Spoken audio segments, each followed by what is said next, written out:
Hello, good morning students. I am स्पार्टी from NP Suniyawali. आप कैसे हो? आशा करता हूं कि सब ठीक हो। तो आज का जो हमारा टॉपिक रहेगा वो छंद ही है। कल हमने जो छंद का जो पहला पार्ट किया था उसमें मैंने आपको बताया था कि छंद शास्त्र क्या है, किस प्रकार इसके अंग होते हैं, कितने अंग होते हैं, कितने इसके भेद होते हैं, मात्राओं और वर्णों की गणना के बारे में जो नियम है वो मैंने आपको बताए थे। आज जो हमारा उसी टॉपिक को अपन जहां कल समाप्त किया था हमने, वहां से आगे शुरू करेंगे कि जो मात्रिक छंद होता है, जो आपका मुख्य टॉपिक है 10th क्लास का, उस मात्रिक छंद के बारे में बताऊंगा मैं आपको। मात्रिक छंद क्या होता है, उसकी क्या परिभाषा है, उसके क्या नियम है, उसके कितने भेद है, इन सब बातों के बारे में अपन आज जानेंगे। तो शुरू करते हैं। छंद, मात्रिक छंद की परिभाषा। अब मात्रिक छंद मैंने कल आपको बताया था कि जिस छंद रचना के अंदर मात्राओं की गणना की जाती है उसे मात्रिक छंद कहा जाता है। या परिभाषा के अंदर लिखा भी गया है कि जिस छंद रचना में मात्राओं की गणना की जाती है उसे क्या कहा जाता है? मात्रिक छंद रचना कहा जाता है या मात्रिक छंद कहा जाता है। अब इस मात्रिक छंद के अंदर क्या किया जाता है? इसमें सिर्फ मात्राओं की गणना की जाती है। अब मात्राओं की गणना करने के भी कुछ नियम होते हैं, इसके कुछ आगे भेद है, उनके बारे में अपन जिक्र करेंगे, बताऊंगा मैं आपको। लेकिन पहले अपन जान लेते हैं कि जो मात्रिक छंद होते हैं उसके कितने भेद है। इसके भी आगे कुछ भेद है। तो मात्रिक छंद के 3 भेद होते हैं। कौन कौन से होता है? एक तो सम मात्रिक छंद होता है, एक होता है अर्धसम मात्रिक छंद और एक होता है विषम मात्रिक छंद। ये 3 भेद होते हैं मात्रिक छंद के। कौन कौन से होते हैं? सम मात्रिक छंद, अर्धसम मात्रिक छंद और विषम मात्रिक छंद। अब जो छंद होते हैं उनमें मात्रा गिननी जाती है। मात्राओं किस प्रकार गिना जाएगा, किस प्रकार उनके नियम होते हैं, उन नियमों के बारे में आपको बताऊंगा। तो सम मात्रिक का मतलब क्या होता है? सम का मतलब होता है समान। क्या होता है? समान होता है। अब समान मतलब इस सम मात्रिक छंद के अंदर जितने चरण होते हैं उन सभी चरणों के अंदर जो मात्राएं क्या होती है वो बराबर होगी। जैसे जो सम मात्रिक छंद होते हैं इसके कितने चरण होते हैं? इसके 4 चरण होते हैं और चारों चरणों की मात्राएं क्या होती है? वो बराबर होती है, समान होती है। ठीक है। अब अर्धसम मात्रिक छंद की बात करेंगे तो इसमें क्या होगा? अर्ध का मतलब क्या होता है? आधा। सम का मतलब समान, यानी आधा समान। यानी ऐसा जो छंद जिसके अंदर आधी मात्राएं होती है वो समान होती है। यानी इसके 4 चरण होते हैं। कौन कौन से चरण होते हैं इसके? पहला, दूसरा, तीसरा और चौथा। ये 4 चरण मान लिया आपने, ये 4 चरण है। तो इनके अंदर जो मात्राओं की गणना की जाती है वो किस प्रकार की जाती है? पहले और तीसरे चरण की मात्राओं की जो गणना होती है वो समान होती है और दूसरा और चौथा चरण होते हैं उनकी जो मात्राओं की गणना होती है, जो गिनती होती है वो क्या होती है? वो समान होती है। यानी इसके अंदर जो चारों चरण थे वो क्या थे? चारों बराबर थे। चारों चरणों की संख्या जो गिनती थी वो क्या थी? वो समान थी। लेकिन अर्धसम के अंदर आधी समान थी। आधी समान मतलब पहला और जो तीसरा चरण होता है वो समान थे और दूसरा और चौथा चरण था वो समान था। अब विषम मात्रिक छंद की बात करेंगे तो विषम मात्रिक छंद में क्या होते हैं? इसमें जो चारों चरण होते हैं, चारों चरणों की मात्राएं होती है वो असमान होती है, उनमें कोई समानता नहीं होती है। यानी इनके इसका अपना अपना नियम होता है। अपने हिसाब से इसको आप कह सकते हो कि इसके अंदर कोई बाध्यता नहीं होती है मात्राओं की गणना की। तो इसको विषम मात्रिक छंद बोला जाता है। मात्राओं की बाध्यता होती है लेकिन जो चरण होते हैं उनके अंदर समानता की कोई बाध्यता नहीं होती है। जैसे मात्रिक के अंदर चारों बराबर होने जरूरी है तभी वो सम मात्रिक छंद कहलाएगा। इधर आधे यानी पहला और तीसरे चरण और तो दूसरा और चौथा चरण उसकी मात्राएं समान होनी चाहिए, वो अर्धसम कहलाएगा। और जिसकी मात्राएं अलग अलग होती है, चारों चरणों की असमान होती है, वो विषम मात्रिक छंद होता है। ठीक है। तो अब आप आगे करेंगे। तो जो मात्रिक छंद थे उसके 3 प्रकार मैंने आपको बताए थे, सम मात्रिक, अर्धसम मात्रिक, विषम मात्रिक छंद। अब इनके भी आगे सम मात्रिक छंद के जो भेद है, यानी इनके अंदर कितने कौन कौन से छंद आते हैं उनके बारे में बात करेंगे। अर्धसम मात्रिक के अंदर कौन से छंद आते हैं उनके बारे में बात करेंगे और विषम छंद में भी कौन कौन से जो छंद आते हैं उनके बारे में बात करेंगे। तो अब बस सबसे पहले बात करते हैं सम मात्रिक छंद की। सम मात्रिक छंद के भी आगे कितने भेद है? 4 भेद है। कौन कौन से? चौपाई छंद, रोला छंद, गीतिका छंद, हरिगीतिका छंद, ये 4 है। अब इन चारों के सामने मैंने इनकी मात्राएं भी लिख दी। अब जो चौपाई छंद होता है उसका प्रत्येक चरण की कितनी मात्राएं होती है? 16 मात्राएं होती है। रोला छंद के अंदर प्रत्येक चरण की कितनी मात्राएं होती है? 24 मात्राएं होती है। गीतिका छंद में 26 मात्राएं होती है और जो हरि गीतिका है उसमें कितनी होती है? 28 मात्राएं होती है। ये सम मात्रिक छंद के 4 भेद थे, इनको बारे में मैंने आपको बताया। लेकिन आपकी जो 10वीं क्लास का जो छंद है वो क्या है, वो एक चौपाई छंद ही आता है। तो आप इसके बारे में थोड़ा ज्यादा गहराई से बात करेंगे। एक बार मैं आपको ये बता देता हूँ कि अर्ध सम्मात्रिक के अंदर भी जो है 4 उसके जो भेद होते हैं। कौन कौन से भेद होते हैं? 4, दोहा छंद, सोरठा छंद, बरवे छंद, उल्लाला छंद। अब ये 4 छंद होते हैं, इनकी भी मात्राएं होती है। तो देखो इनकी मैंने एक एक चरण की मात्रा ली थी, यानी 4 चरणों की मात्रा समान है, तो आप समझ जाओगे 16 16 16 16 हो जाएगी, 24 24 24 24 हो जाएगी, 26 26 26 26 हो जाएगी, 28 28 28 हो जाएगी। लेकिन यहाँ अर्ध सम में क्या होता है, यहाँ पर 4 चरण होते हैं। पहले और तीसरे चरण की संख्या क्या होती है? सम्मान होती है। और दूसरे और चौथे चरण की संख्या कितनी होती है? सम्मान होती है। तो इसमें क्या लिखा है मैंने? यहाँ पर 13 11 लिखा है। दोहा छंद की जो मात्राएं होती है वो क्या होती है? 13 11, यानी जो पहला और जो तीसरा चरण है वो क्या हो जाएगा? 13 13 का हो जाएगा, और दूसरा और चौथा है वो क्या हो जाएगा? वो 11 11 का हो जाएगा। इसी प्रकार सोरठा होता है, उसमें क्या होता है?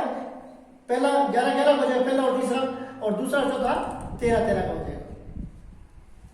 इसी प्रकार बरवे के अंदर 12 12 मात्राएं होती है पहले और तीसरे में, और 7 7 मात्राएं होती है दूसरे और चौथे चरण में। उलाला में 15 15 मात्राएं होती है पहले और तीसरे चरण में, और दूसरे और चौथे चरण में कितनी होती है?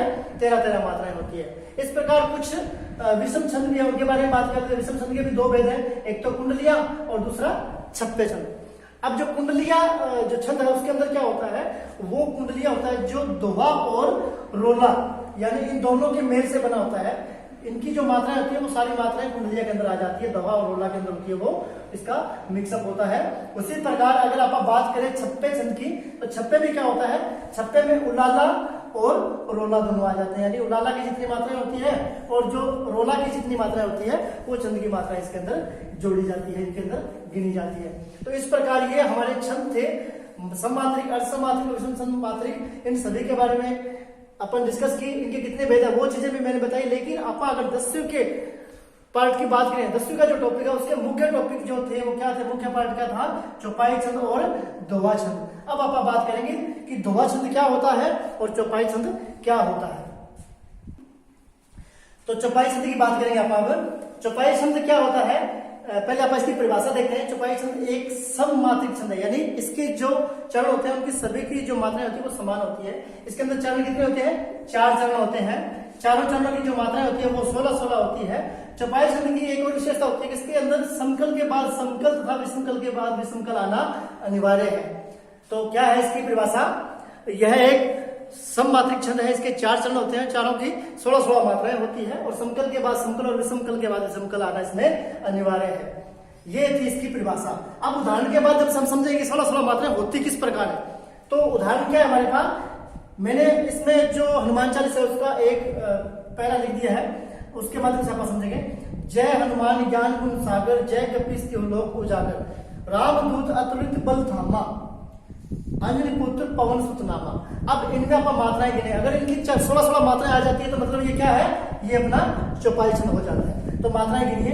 देखो अपन ने एक मात्रा जो होती है उसको एक डंडे से दर्शाएंगे, जिसमें 2 मात्रा आती है, गुरु मात्रा आती है, उसको ऐसे दर्शाएंगे। तो जय, जय में क्या है? 1 है, य में भी 1 है में भी 1 है, न की छोटी की मात्रा है तो 1 है, मैं की आ की मात्रा है तो 2 होगी, न की 1 मात्रा है तो 1 होगी।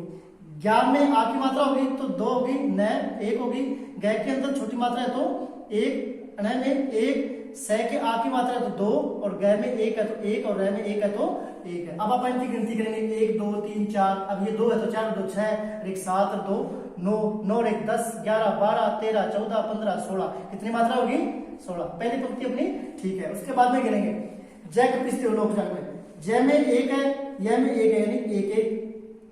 अब यहाँ गै में 1 है, पै के बड़ी की मात्रा तो मतलब 2 मात्रा की, शह सिंगल है तो 1 मात्रा की, तय की छोटी की मात्रा है तो सिंगल है के चंद्र बिंदु लगाए तो सिंगल है। मैंने बताया था ना चंद्र बिंदु सिंगल होता है, और अनुस्वार यानी एक बिंदु होता है उसको डबल में गिना जाता है। और ले के ओ की मात्रा तो डबल होगी, कै की 1 मात्रा तो 1, ऊ के 1, जय के आ की मात्रा है तो डबल होगी, गै के 1 मात्रा है, रह की भी 1 मात्रा है। अब इनको गिनिए 1 2 3 4 5 6 7 8 9 10 11 12 13 14 15, कौन सी मात्रा गड़बड़ होगी? दोबारा गिनते हैं अपन।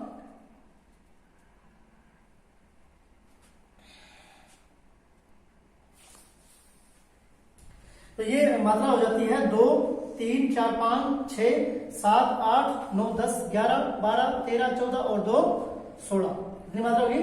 16। यानी दूसरी पंक्ति भी अपना दूसरा चरण है वो भी सही है। अब तीसरे चरण की मात्रा कहते हैं रह के आ की मात्रा लगी है, मतलब आ की बड़े की मात्रा होगी तो ये डबल होगी, गुरु मात्रा होगी। मैं सिंगल है तो ये एक होगी, दे के बड़े की मात्रा तो डबल, तय की सिंगल है तो एक मात्रा होगी, ए सिंगल है, तय की छोटी की मात्रा सिंगल है, लय की छोटी की मात्रा है तो सिंगल है, तय की छोटी की मात्रा छोटा मतलब तय सिंगल ही है। बै का एक, लय की एक, धै की आ की मात्रा है तो 2, मैं की आ की मात्रा है तो 2। अब इन मात्राओं को आप गिनेंगे, 3 और 3 6, 6 और 2 8, 8 2 10, 10 2 12, 12 2 14 2 16। यानी अपना तीसरा चरण भी है जो ठीक है। अब चौथे चरण की बात करेंगे। अंजनी, अंजनी में क्या लगा हुआ है? चंद्र बिंदु लगा है, तो चंद्र बिंदु की क्या गिनी जाएगी? 2 मात्रा गिनी जाएगी, जय की 1, नय की छोटी की मात्रा है तो 1। पुत्र, पुत्र में क्या है? त्र, ये एक संयुक्त व्यंजन आ गया। जब संयुक्त व्यंजन से पहले वाला अगर लघु होगा तो इसको किस में गिना जाएगा? उसको दीर्घ में गिना जाएगा, यानी गुरु मात्रा में गिना जाएगा, तो इसको भी डबल गिना जाएगा और त्रय का सिंगल रहेगा। पै का 1, वै का 1 और नय का 1, सै के छोटे ऊ की मात्रा तो 1, तय के ऊ की तय सिंगल है तो, नय की आ की मात्रा है तो डबल, मैं की आ की मात्रा है तो डबल।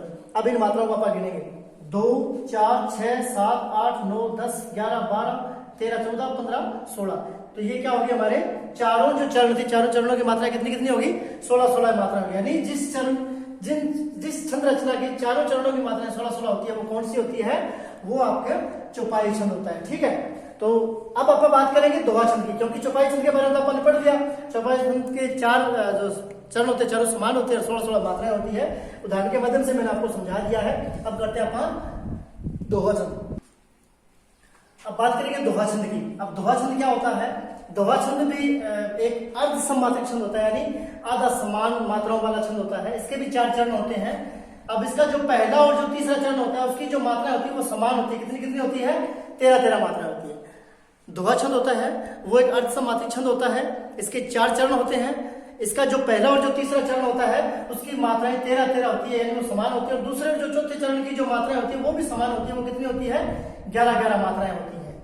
इसके साथ इसमें एक चीज और क्या होती है, जो दूसरा और जो चौथा चरण होता है उसकी जो अंतिम मात्रा होती है, यानी जब पंक्ति समाप्त होती है तो वो लघु होनी अनिवार्य है। इसके अंदर जो अंतिम मात्रा होती है वो कभी दीर्घ नहीं होती। तो आप एक बार दोबारा देखेंगे कि यह एक अर्ध सममात्रिक छंद है। इसके 4 चरण होते हैं। इसका पहला और जो तीसरा चरण होता है उसकी मात्राएं समान होती है। कितनी होती है? 13 मात्राएं होती है। दूसरा और जो चौथा चरण है उसकी मात्राएं भी समान है। कितनी मात्राएं होती है? 11 मात्राएं होती है। इसका जो दूसरा और जो चौथा चरण होता है उसका जो अंतिम वर्ण होता है या जो अंतिम मात्रा होती है वो क्या होती है? वो लघु होना अनिवार्य है। तो ये परिभाषा थी दोहा छंद की। अब दोहा छंद को आप समझेंगे उदाहरण के माध्यम से, किस प्रकार में इसकी जो मात्राएं होती है उसकी गणना की जाती है वो भी समझेंगे। मैंने उदाहरण लिखा है, बड़ा हुआ तो क्या हुआ? जैसे पेड़ खजूर, पंथी को छाया नहीं, फल लागे अति दूर। अब यहाँ ये एक दोहा छंद का उदाहरण है, लेकिन इसको आप प्रूव करेंगे किस प्रकार है दोहा छंद। यानी इसकी जो पहले और तीसरे की अगर 13 मात्रा रहती है और दूसरे और चौथे चरण की मात्रा 11 रहती है फिर तो ये दोहा छंद है, अन्यथा ये दोहा छंद नहीं होगा। अब मात्राएं गिनेंगे आप। बै क्या है? बै एकला अकेला है, अकेला है तो इसमें क्या होगा? सिंगल मात्रा होगी।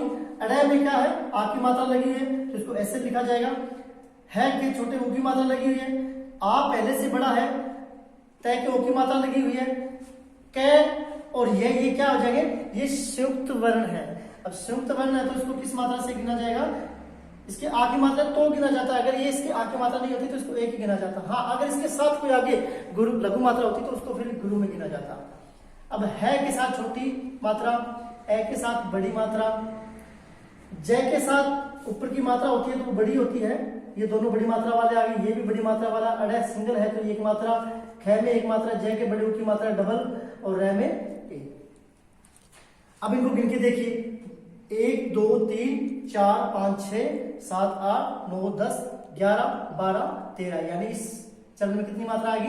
13। अब दूसरा चरण इसमें गिनिए, 2 4 6 7 8 9 10 और 11। कितनी मात्रा आएगी? 11 मात्रा। इसी प्रकार अब इसमें देख लीजिए, पंथी के अंदर क्या है? पंथी में क्या लगा हुआ है? अनुस्वार लगा हुआ है। इसकी कितनी मात्रा हो जाएगी? 2। थ की बड़ी की मात्रा तो कितनी मात्रा हो जाएगी? 2। कै की जो ओ की मात्रा कितनी मात्रा हो जाएगी? 2। 6 के आ की मात्रा 2, ये के आ की मात्रा 2, न के 1 मात्रा, है के बड़ी ई की मात्रा है तो 2 मात्रा है। ठीक है, फै के और लय की सिंगल रहेगी मात्राएं, लय के आ की मात्रा है तो बड़ी मात्रा, ग के ए की मात्रा है तो ये भी गुरु हो जाती है, ए सिंगल, त सिंगल, द के ऊ की मात्रा है तो इसको गुरु में गिना जाएगा और रै को सिंगल में गिना जाएगा। ठीक है, अब आप इनका गणना करके देखते हैं। 2 4 6 8 10 और 2 12 और 1 13। इधर देखेंगे 2 4 6 8 10 और 1 11। अब अपने कितनी कितनी मात्रा चाहिए दोहा छंद के अंदर? अपने को चाहिए पहले और तीसरे चरण में 13 13, यानी पहला चरण ये था कितनी मात्राएं हैं 13, तीसरा चरण ये था कितनी मात्राएं हैं 13, दूसरा चरण ये था कितनी मात्राएं हैं 11, चाहिए कितनी 11, और चौथे में भी अपने कितनी चाहिए, चौथे में भी अपने 11 चाहिए और इसमें 11 मात्राएं हैं। तो यहां से ये साबित होता है कि ये जो मैंने रचना की थी ये दोहा छंद की रचना थी। दोहा छंद के अंदर 4 चरण होते हैं, चारों अर्ध सममात्रिक छंद के नाम से जाने जाते हैं, क्योंकि उनकी जो पहला और जो तीसरा चरण होता है वो समान होता है, दूसरा और जो चौथा चरण होता है वो भी समान होता है। तो आज का हमारा जो टॉपिक था छंद का वो कंप्लीट होता है। 10वीं क्लास की जो छंद रचना थी उसमें चौपाई और जो दोहा छंद था वो मुख्य था, वो मैंने करवा दिया अच्छे से उदाहरण के माध्यम से। मैं आशा करता हूं कि आप सभी बच्चों को ये पसंद आया होगा, आप इससे जरूर कुछ सीखेंगे और अपने जीवन में आगे बढ़ेंगे। तो आज का ये टॉपिक मैं यही समाप्त करता हूं और आशा करता हूं आपको समझ आया। अगर आपको ये वीडियो अच्छी लगती है, समझ में आती है, तो आप हमारे इस एनपीएस सुनिया वाली चैनल को लाइक कीजिए, शेयर कीजिए, सब्सक्राइब कीजिए। जय हिंद, जय भारत।